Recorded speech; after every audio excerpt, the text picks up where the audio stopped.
The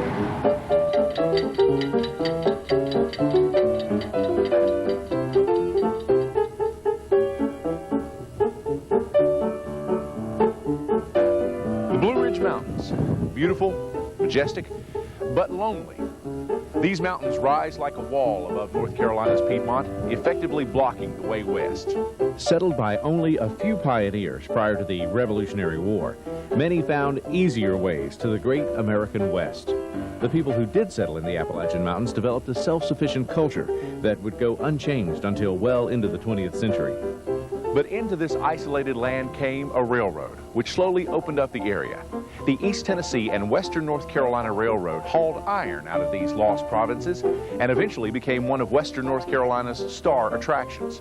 Just like its tracks, the history of the ET&WNC is wrapped around these mountains.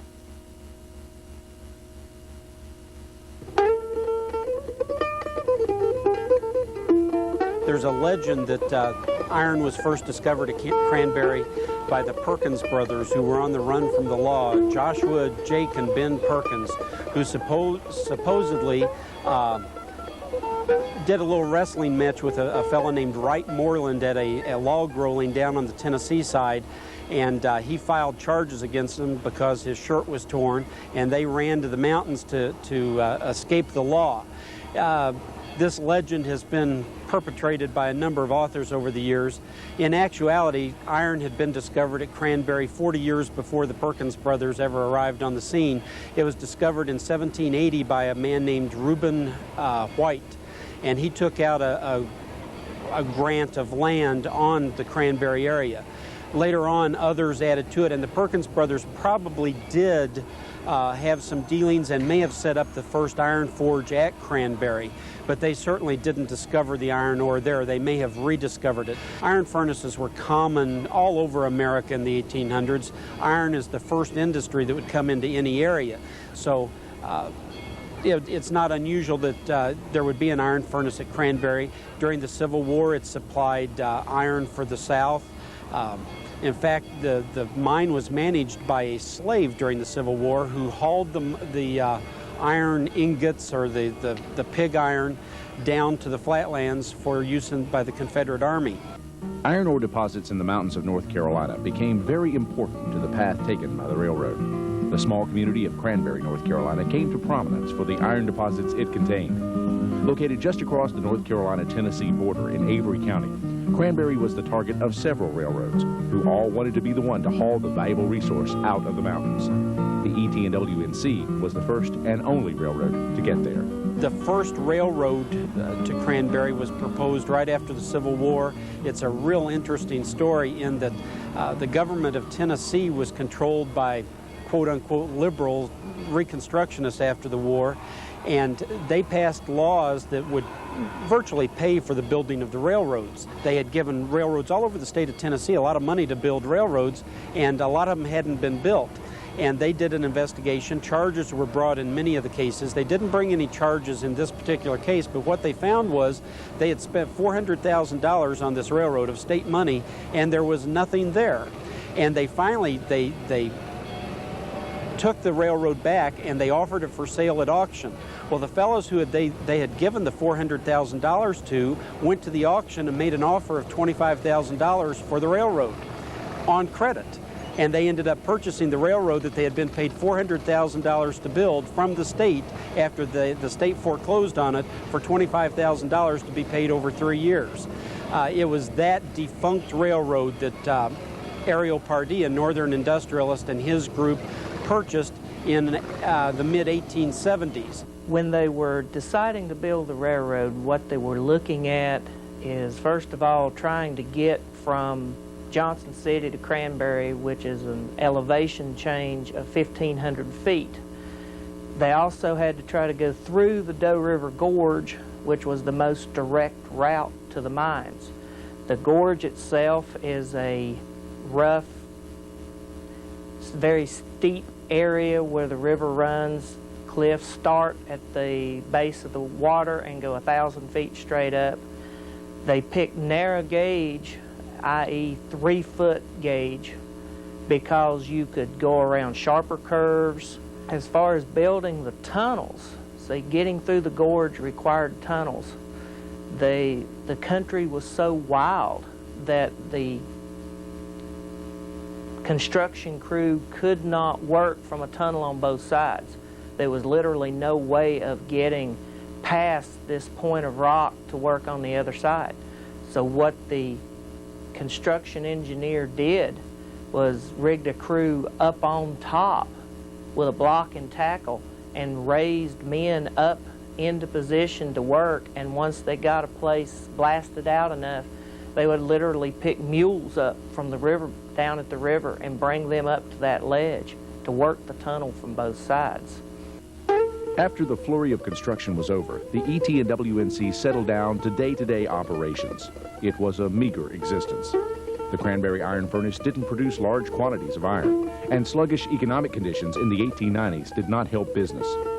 While the railroad did benefit from being the only reliable means of transportation in the mountains, and did haul some freight, times remained tight. But the new century would be a time of great crisis and great change for the East Tennessee and Western North Carolina Railroad. The flood of 1901, which was devastating to the area, was actually the lowest point in the history of the railroad. They had had 20 years of very mediocre business. But at that time, well, it's just coincidental, but the parent company bought a furnace in Johnson City. And instead of the railroad hauling out finished iron, which was an occasional carload here and there, suddenly they were called upon to haul iron ore to the furnace, which is hauled in hopper cars and whole trains worth. This made, even though they were charging their parent company, the railroad suddenly started making money. The new superintendent of the railroad after the flood was George Hardin. He had worked for the railroad for years. He became the superintendent. And the creation of the furnace at Cranberry and the creation of traffic along the line, the railroad for the next 15 to 20 years was very profitable. Once they repaired from the flood, business all of a sudden was booming. At the same time, there had been an extension built beyond Cranberry called the Linville River Railway. W.M. Ritter had built a sawmill down in Pinola, bought a bunch of timber, put in a band mill, and started sending out carloads of lumber. Now, essentially the ET&WNC was doing was forwarding it on to Johnson City, but that was a money-making proposition because of the freight rates of the time. This prosperity gave the railroad opportunity to improve itself. A narrow gauge was notorious for having poor track, poor road bed, sorry equipment. The ET&WNC started putting down heavier rail, making the railroad safer. Several of their large trestles they filled in with essentially junk from the mines, just dumped it out and made the trestle into some very large fields, but also made a very safe railroad. They purchased new engines. They had gone from the very beginning with the same 3 engines, which were literally worn out. They bought 3 more right after the flood within the first 2 or 3 years, and also bought nearly new passenger cars that gave them the ability to haul people more in the style of the time.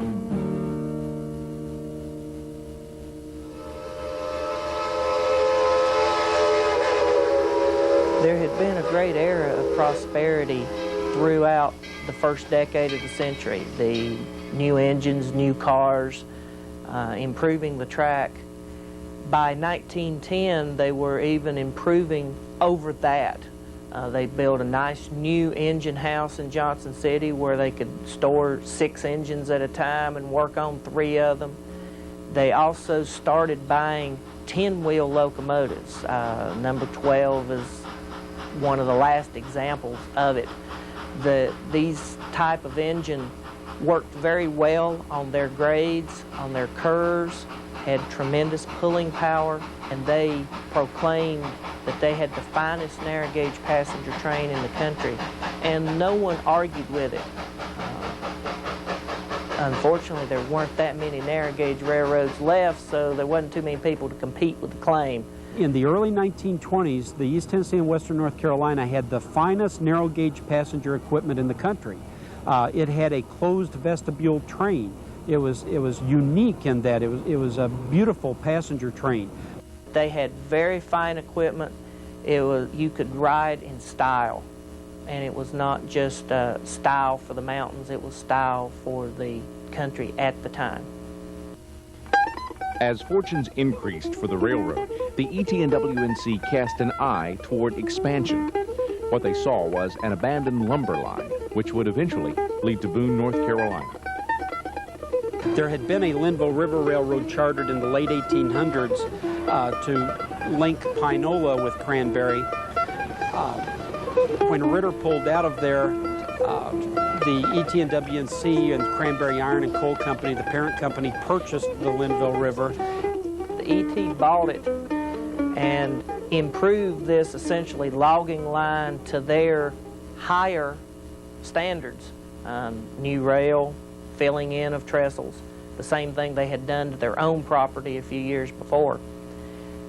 In 1915, once they got this done, they arranged to run a branch off, it ended up being the main line, off toward the community of Shoals Mills.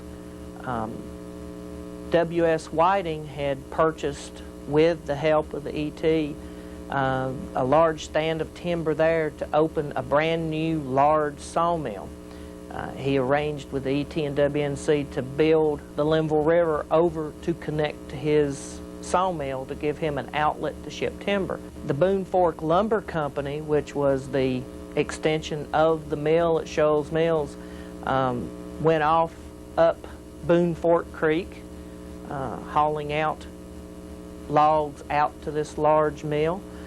This is essentially where Price Park State Park is now on the Blue Ridge Parkway. Part of the hiking trail there is railroad grade. When Shoals Mills went in, the sawmill at Shoals Mills, they extended the line, cutting off of that main line from Cranberry to Pinola at Montezuma, went to Linville, then on over through Linville Gap, down through Fosco to Shoals Mills, and then in the 1918 period, they went up over Hodges Gap into Boone. Boone, which was 8 miles away from Shoals Mills and just within whistle sound, started getting the bad case of railroad fever. The leaders of what is now Appalachian State, the Daugherty brothers, started building up public fervor to get the railroad. They knew it would benefit their school. Bob Rivers, the editor of the paper, waxed poetic about the railroad, what it would do for Boone. The peak period of the railroad would have been in the years just before and just after 1919. At that point, the railroad, or the two railroads operating as one, the East Tennessee and Western North Carolina and the Linville River Railway, operated all the way from Johnson City, Tennessee to Boone, North Carolina. Even though the Linville River was a separate company, they were operated as one. Only the accountants really could tell where one railroad stopped and the other started. During these busy years, many young men worked for the railroad. Sherman Pippin, Cy Crumley, Walter Allison, John Lewis, Brownie Allison, George Q. Williams, and many others would work the line until they retired, usually after 50 years of service.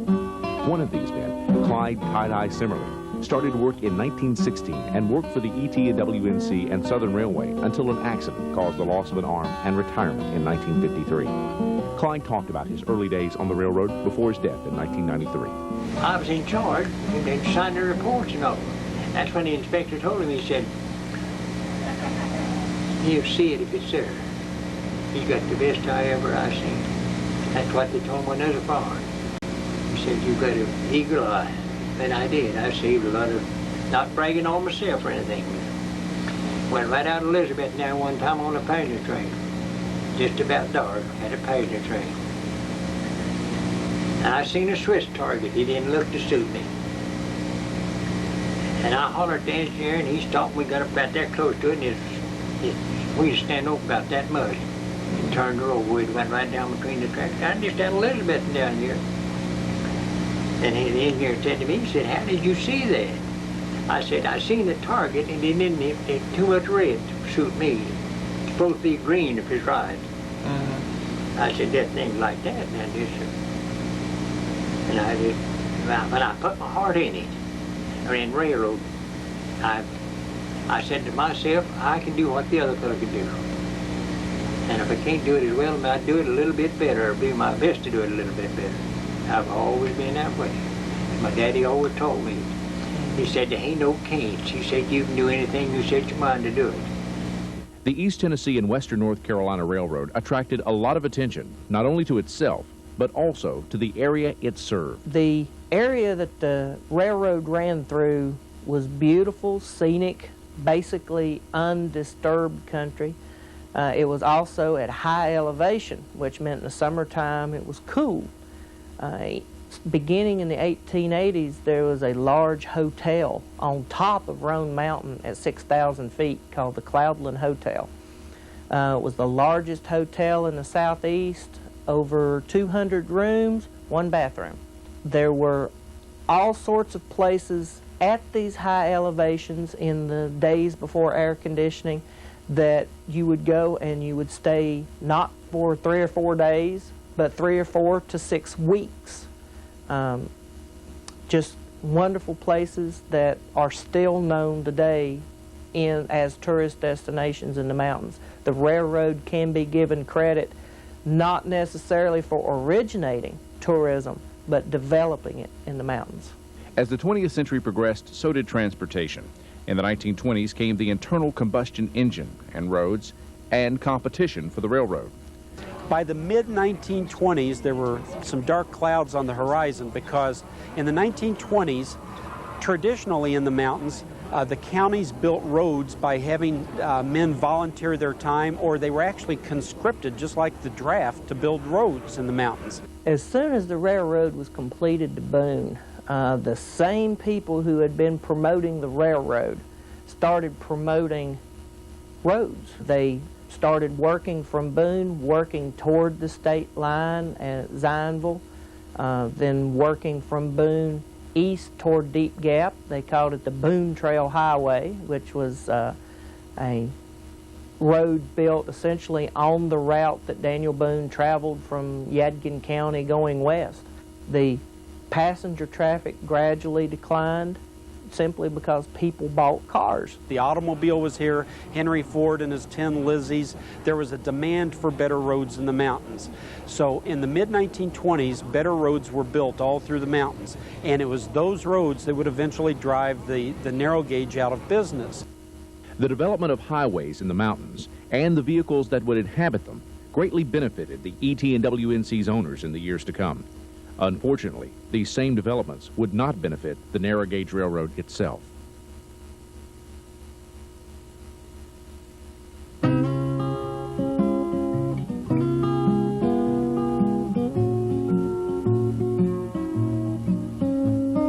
The Great Depression came to the Blue Ridge Mountains well before Wall Street crashed in late 1929. The businesses that used the narrow gauge were disappearing. The Shoals Mills sawmill shut down permanently in 1926.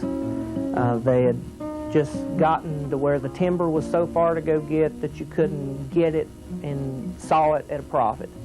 The mines at Cranberry, which had been open part of the time, closed part of the time, turned out permanently just as soon as the stock market crashed in '29.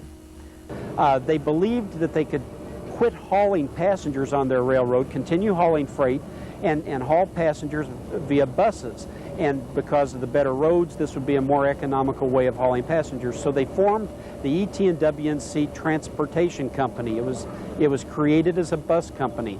They got some routes into the mountains and they started hauling passengers, and this had an immediate effect on the narrow gauge.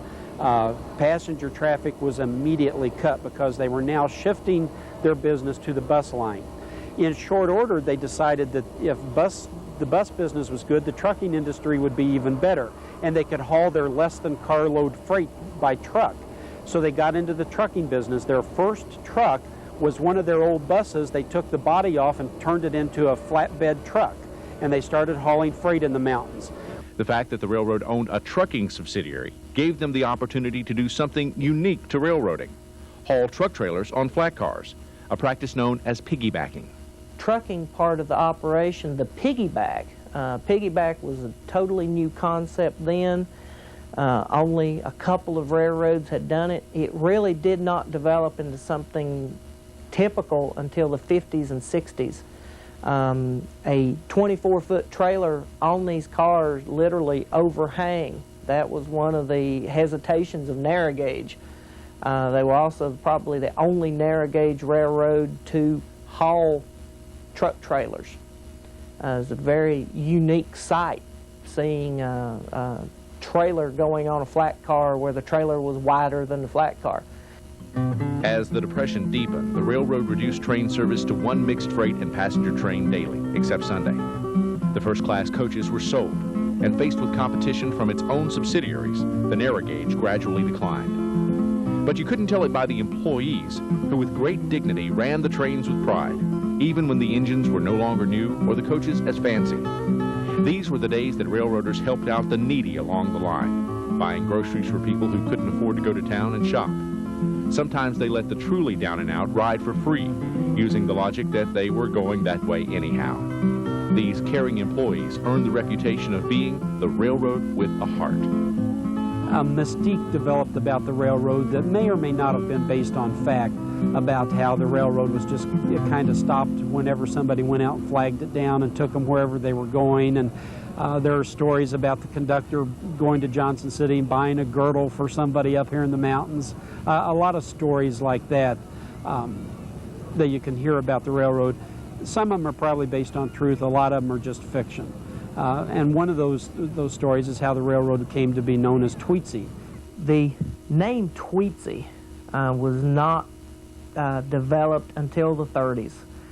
There's several theories. One goes along with the football coach at ASU started calling the train Tweetsy as it came through and interrupting his football practice. They claim that it was just a modification of ET&WNC, Tweetsy. One theory, which is my favorite, is the summer camps near Linville. Camp Yanalasi is one where kids went all summer.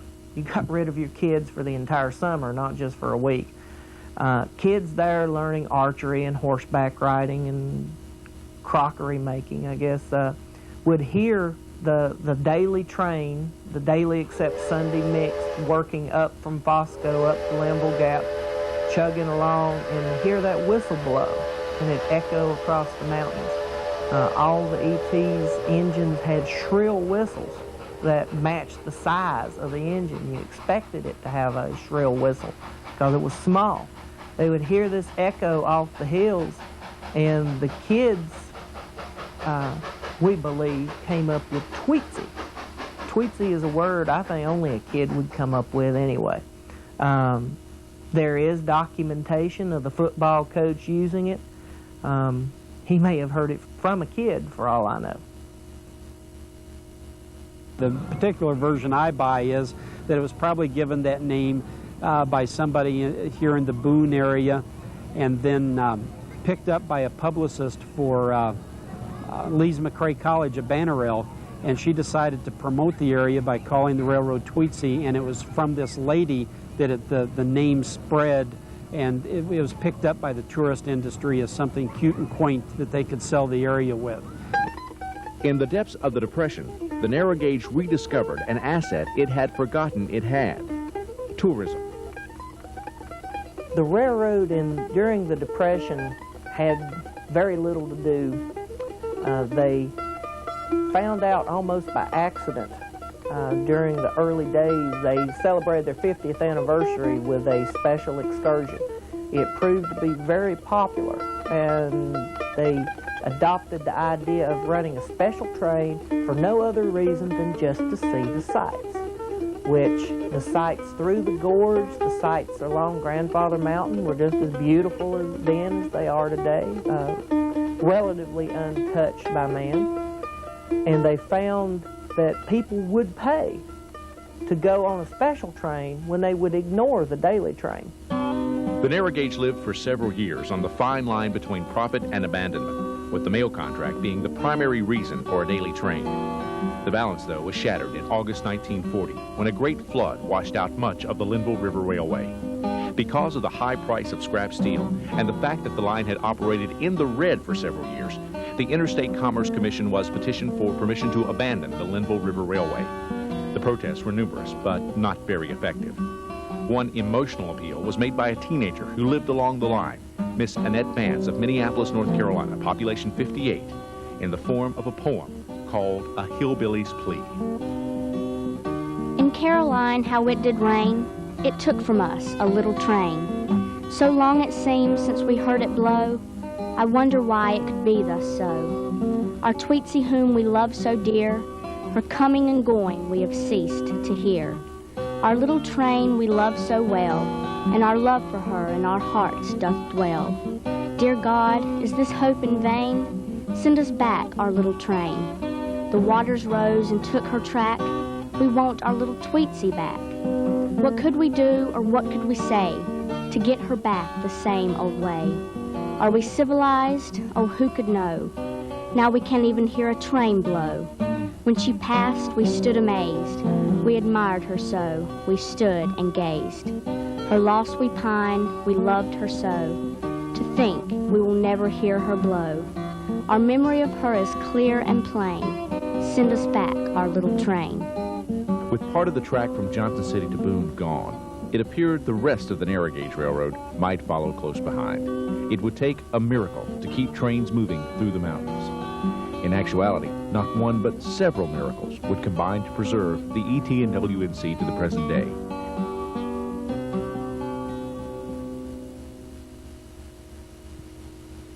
The isolation of the Appalachian Mountains began to subside with the building of a narrow gauge railroad, which starting in 1882 ran from Johnson City, Tennessee to Cranberry, North Carolina. The East Tennessee and Western North Carolina Railroad, with the Linville River Railway, eventually ran all the way to Boone, North Carolina, a total of 66 miles. A standard gauge third rail was added to the line in the early 20th century from Johnson City to Elizabethton, Tennessee, which became important profits after the establishment of the American Bimberg plant in Elizabethton, which made rayon. The profitability of this line began to subsidize the less traveled narrow gauge railroad. After partial abandonment of the line following the 1940 flood, things looked bleak for the Mountain Railroad until world events changed everything.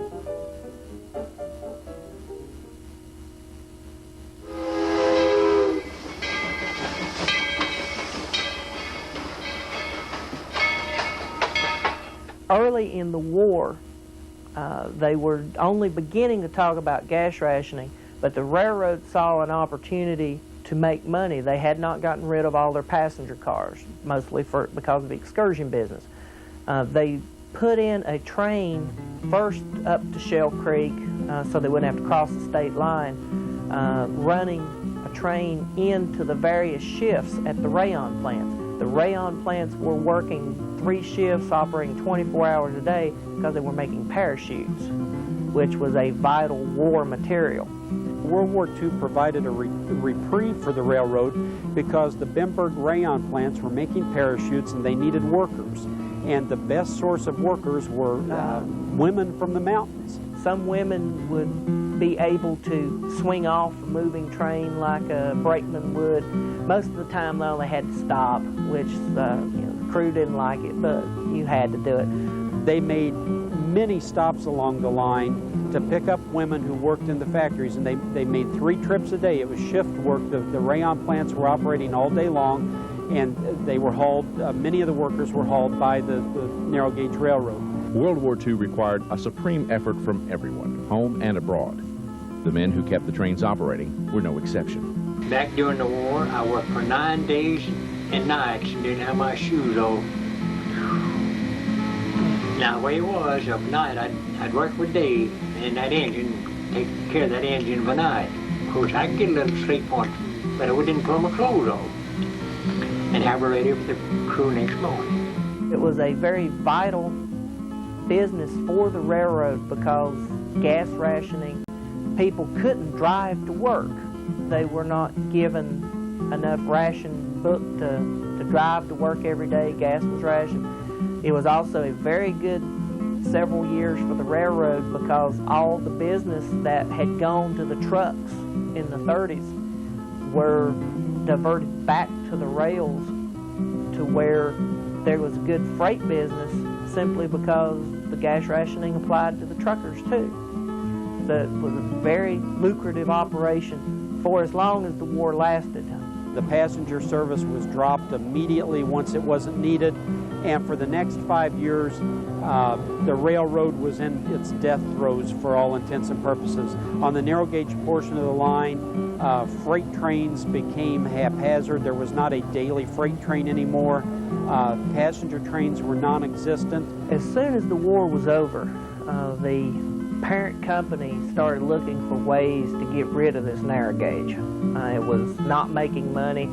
They wanted to get rid of it. And the company records, suddenly anything that was applied to the narrow gauge was, an accounting notation was made of it. They were building their case. In 1947, they took the third rail out between Johnson City and Elizabethton. That rail had been put in years before, and they had every intention of abandoning the line as soon as they could get the government to do it, and that happened in 1950. The company executives came in to ride one last train over the line. That was run on September 24th, the last passenger train. All they had left was Combine 15 and the excursion car 11, but they ran to Cranberry and back for their annual meeting. That was the last passenger train, and when it pulled in, they all got off the train, and that was essentially it. Then the last run was a month later. The standard gauge portion of the line continued to operate.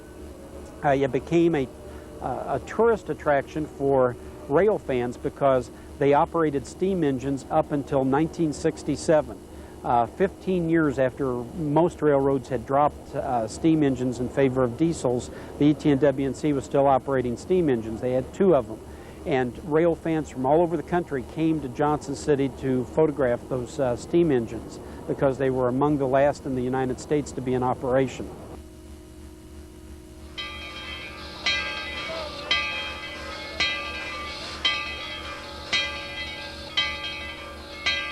After the narrow gauge closed, very quickly engines 9 and 11 were cut up for scrap. For some reason that remains unknown to this day, number 12 was not cut up. The engine, Combine 15 and excursion car 11 were put up for sale. In 1952, 3 rail fans showed up. They had wanted to buy an engine to have an operating museum up in Virginia. The ET&WNC was the only people that returned their letter, answered their letter. They came down to Johnson City, looked at the equipment. There was still 2 miles of narrow gauge track still in that they hadn't pulled up. So they more than likely steamed the engine up, ran it back and forth for them. They fell in love with it. They couldn't afford it, but they pleaded with the president of the company. He went to the board of directors, and they sold it for 1/3 of the asking price. They took the equipment up to Harrisonburg, Virginia, just outside of Harrisonburg. One of the rail fans was a doctor who built a track, a 1-mile track on his farm.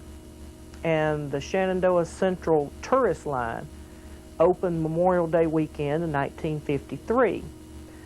They were successful in the fact that people came out to ride the train. They ran a mile down around the field, across the trestle, over to a picnic area where you could get off and have a picnic, catch a later train back. It was through scenic country. They almost broke even the first year. They had spent money getting it all set up and just barely operated a loss the first year. They expected the second year to be a banner year. It wasn't. They did not haul as many people the second year. The complaint was, well, there's nothing to do here except ride the train and eat. There was no carnival rides or no activities, no entertainment other than the train ride. They closed after Labor Day that fall, wondering what are they going to do. Well, nature answered the question for them. In October, Hurricane Hazel came through the northeast and the mid-south, just tearing up everything in its path. The little creek that the railroad ran beside became a raging river, washed out their trestle, washed out most of the track. The owners just threw up their hands and said, well, that takes care of that. The equipment was again offered for sale on the condition that it be operated, not scrapped. Cowboy legend Gene Autry took an option on the train in 1955, but chose not to purchase Tweetsy. Another rail fan, Grover Robbins Jr., a lumber buyer from Blowing Rock, North Carolina, took up the idea of using the old ET&WNC engine and rolling stock for an amusement park. He enlisted veteran railroad man Frank Coffey, chief foreman of the Carolina Northwestern Railroad, to bring Tweetsy back to the North Carolina mountains. Grover set up communication with the people who had options on the number 12 and the train, and they were going to move it out to California. But in the meantime, he found another train out in the Midwest, and he called Grover and told him that he could take up his option and buy the slick Tweetsy locomotive, which we did.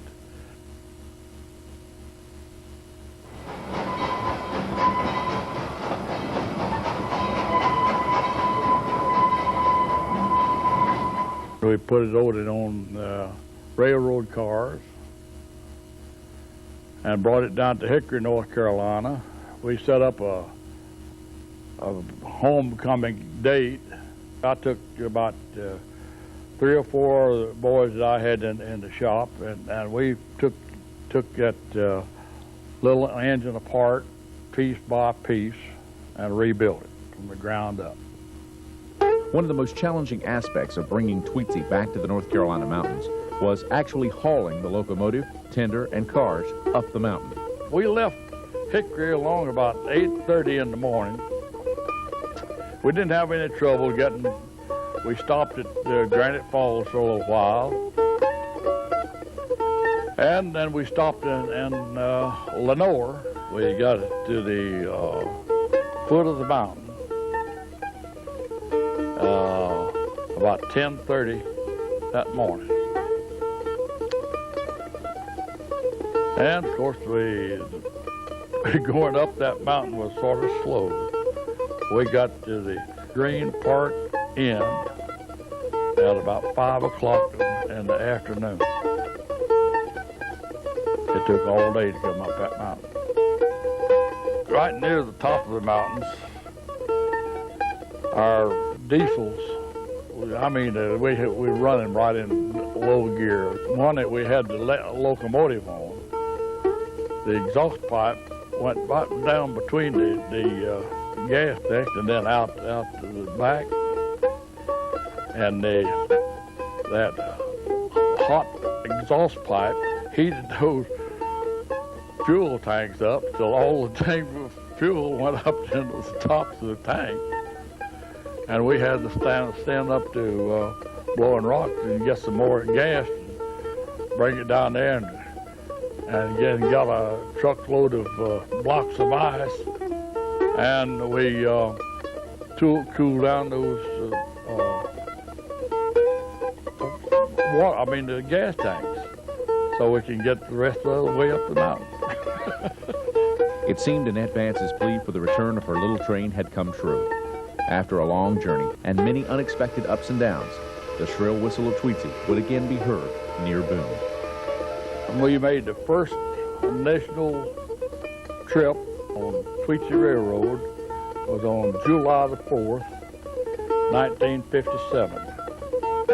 And you know where we have the lake and have the hold up right now. just above that is where we stopped in 1957 because that's as far as the track went. And we decided to, and so we operated, take the train up there, and then we backed up back into the station area and hauled people up to there and let them out, and they'd have picnics around. And when we brought them back and turned them loose, well, I think we charged them about 50 or 75 cents or something like that. But between that and Labor Day, believe it or not, we hauled right close to 17,000 people on that train. It was sort of like Shenandoah Central days all over again. The combine had all this open space in it, and you could take your huge picnic basket that people had in the 50s and put it up in the combine. The conductor would get it for you. You'd have your picnic and watch them build track. They made entertainment out of building the track on up around and around completing the loop. Very early in the history of the park, they did a movie. They went into the movie business, sorta. Bob Jones University came up and did a Civil War era movie. They brought in a lot of extras. They painted the train, one railroad on one side and a different name on the other side. They used a lot of footage of people getting on and off the train, and I'm sure going to war and coming back from war. It was very interesting. It was shot, taken, and never seen since. From the earliest days, the passenger loading area had been patterned after a western town. Passing through the gate was like stepping back in time, at least back into the old west of the western movies, which soon became complete with Good Guy Hero. About 1959, Fred Kirby paid a visit to Tweetsy. Fred Kirby was a famous singing cowboy with WBTV in Charlotte. He had his own following with children and was the singing cowboy of the Carolinas. He came up to Tweetsy really for a birthday party and rode the train, and the management at Tweetsy went out and hired Indians from the Horn in the West to come up and attack Fred. Now, Fred, in his definite good guy, white hat image, leaped forward to protect the train, and everyone just had a ball. It was also so popular that the management hit upon the idea, well, let's just do this all the time. So they put in an Indian attack into it. Very quickly it developed to where outlaws robbed the train, although Fred was always there to make sure that they didn't succeed. The popularity of the Wild West show prompted Grover Robbins and Frank Coffey to look for another engine as a backup to number 12. Very early on, they realized that only owning one engine was asking for trouble if that engine happened to break down. The new master mechanic, Frank Coffey, went up to Alaska, which turned out to be one of the last places in America that you could go and find narrow gauge steam engines. I spent 4 days up there looking at those locomotives, and I picked out number 190, which is about the best looking one of the whole bunch. When they went to ship it, turns out they didn't have a crane in Skagway big enough to put it on ship. So what they did is they put it right over at the edge of the dock with a rail going out into nowhere, had a set of rails set up on the deck of the ship, and had it tied up, and when the tide came in, at just the 2 or 3 minutes that the tide was at the right height, they rolled the engine on board ship without a crane. It was sort of an engineering feat to do that. They went to bring it up the mountain. Turns out Moss had bought new trucks, had a much bigger truck 3 years later than they did when they took number 12 up the mountain, and just walked right on up the mountain with it. In fact, it was almost so easy that Grover got back into the whole media blitz and attached his Volkswagen Beetle in front of the truck with a chain and had pictures taken making it look like his Volkswagen was pulling the truck, pulling the locomotive up the mountain. By the mid-1960s, the park was totally Western. This Wild West motif even promoted modifications to the locomotives to make them look more like the wood burners of the 19th century. Grover came around, and he said, Frank says, well, since we've got an old-time railroad here, says, I want you to do something to these locomotives and make them look like an old-time locomotive.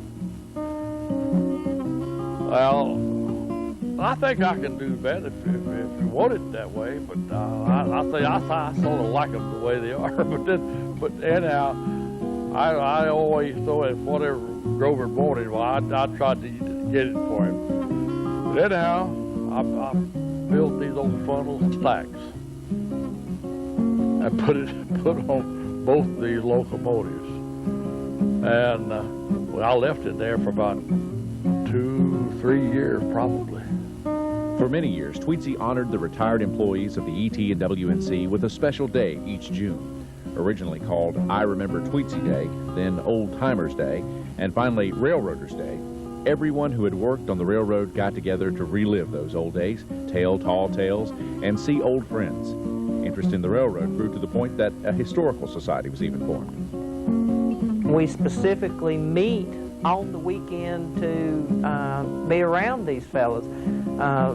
The society now, because the old timers are gone, have been left to carry on the history of the railroad, to tell people about the railroad back into the mountains. Well, the Old Timers Day goes back, of course, several years, where we honor the heritage of Tweetsy Railroad and the contribution that the former employees of ET&WNC Railroad played in helping us start Tweetsy here, and also the heritage of the railroad and the opening up of this area and its service to this area for many decades. So we think it's only appropriate that we honor these people and their history of association with Tweetsy Railroad and their continuing interest in what we do here. Many railroad men worked the Tweetsy Railroad line in their latter years. From 1974 to 87, Frank Coffey's fellow employee and friend Bob Gant from the Carolina Northwestern served as conductor on this very popular passenger line. I'd come around to the shop there, and they'd be lined up plumb down from the station down through the ticket office, but plumb back down the lower parking lot. I thought, well, we'll never catch up today. We did, though. Now, back then, you just rode one time. But now, if you wanted to ride again, they'd come to me and ask me, could they ride again, you know. And some of them come to you and ask you, I said, well, how many times you rode? Oh, 2 or 3. I said, well, that's enough. We had a crowd then, you know. Now, if we didn't have nobody there much, it'd be all right, you know. Along with engine number 12, Combine Car 15 remains an important artifact from the ET&WNC days. Used by Tweetsy early on, this rare triple combine is part of the ongoing restoration efforts of the East Tennessee and Western North Carolina Railroad Historical Society. It had one section of the car that was for carrying passengers. The center section of the car was for carrying freight. And the front end of the car was a post office, a railway post office. So it had 3 separate functions. And it's called the Jim Crow Combine because it would have run in a regular passenger train. It had seating for about 12 to 15 people, and it was for the racially segregated seating. Later on, after the glory years were over, they ran this combine just in general service in mixed trains that had the combine car and some freight cars, and what few passengers they hauled in this combine car. And by the 1930s, people had forgotten what its original purpose was. But it's a historical treasure because of that history. In addition to the trains, Tweetsy Railroad offers a variety of rides and activities for a full day of family enjoyment. But the centerpiece remains the train, which is kept in excellent condition by the diligent work of the men in the Tweetsy shop. We can do anything that can be done to a steam locomotive, we can fix it right here. Except we do not do boiler work for outside locomotives, except our own boiler work. Now, but we do all the mechanical parts, everything from the running board down, we do it. And we rebuild locomotives from all over the whole country.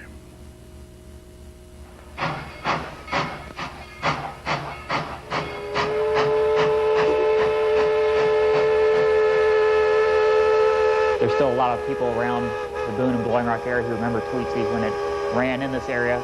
People come every day and say, "Yeah, I rode that train in 1937 or whenever," and so it's good to have that link. We'll always have the museum, and I think we'd always like to stress the fact that Tweetsy is more than just a theme park. It's also a bit of this region's heritage. Tweetsy is an institution. The railroad was originally built into the mountains, into the middle of nowhere, opened up the area to tourism, to commercial development. After the 40 flood, they didn't need the railroad to Boone. Boone didn't need a railroad anymore. Strangely enough, a few years later, Boone was still just a little town without a whole lot to it. They brought in the Tweetsy Railroad Park, and suddenly hotels were being built. People started coming to the mountains for a reason, and tourism has grown by leaps and bounds. It just is amazing that what the original railroad started, the heir to the legend is still going strong.